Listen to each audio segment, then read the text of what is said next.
Hey, hey, hey.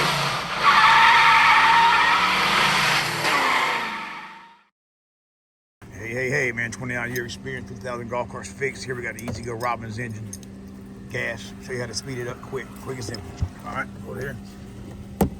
What you need a 10 millimeter, 9/16. Take a 10 millimeter, put it on the back nut, 9/16, break it loose.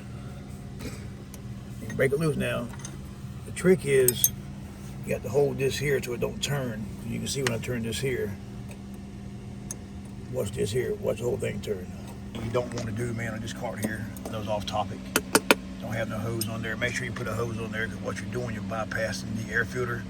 Engine's going to eat dirt. Only a matter of time before it ruins your intake valves. All right, now we have the right tools here. Take it, hold this here like this. I'm going to take it and turn this in. But the trick is what you want to do. Always remember this.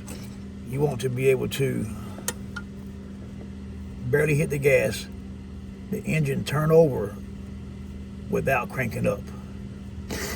If it cranks up right from the get-go, what you're going to get when you let go of the gas, you're going to get a backfire.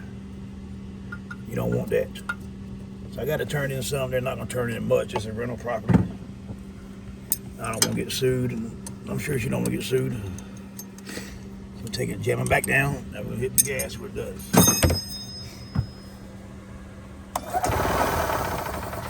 To the engine, this here's got a carburetor issue or they got an intake leak or something. You can tell because when you hit the gas, it's cranking up already, but the throttle's all the way back there. Hit the gas.